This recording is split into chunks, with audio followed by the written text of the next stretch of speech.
Balochistan high court सरदार यार मोहम्मद रिंद इलेक्शन लपारा नाअहल गर्जवले दे दे सिलसिला की बलूचिस्तान हाई कोर्ट द्वरुकनी बेंच फैसला जारी करीदा फैसले मुताबिक सरदार यार मोहम्मद रिंद 2018 इलेक्शन के हिस्स किस्म हिस्सा नशिया गिस्ते बलूचिस्तान हाई कोर्ट د اپیلیټ ټریبونل فیصلو خلاف درخواستونو فیصلې اورولې دي. بلوچستان هائی کورټ نن د پاکستان تحریک انصاف صوبایي صدر سردار یار محمد رین د راتلونکي ټاکنو لپاره نااهله وګرځوي. د جسټس نعیم اختر افغان او جسټس نذیر لاګو باندې مشتمل بنچ سماعت وکړل. یاد دی وی چې عدالت د سردار محمد رین د ناهیلي فیصله 13 ورځ محفوظه کړې وه. پر سردار یار محمد رین باندې د ډاډر په پولیس تانه کې په 2019 کې د قتل مقدمه هم درج ده او دغه سره سردار محمد رین تعلیمي اسناد هم جیلی دي. د پاکستان تحریک انصاف صوبایي مشر سردار یار محمد رین د انې 260 او پی بي 19 څخه امیدوار وو. صوبایي ترجمان پی ټی آی په وینا چې سردار یار محمد رین د حلقه پی بي او سی پی څخه خپل د انتخابي مهم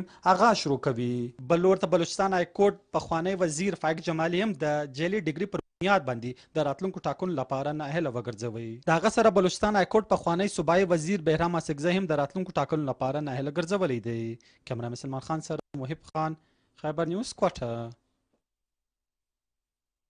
عام انتخابات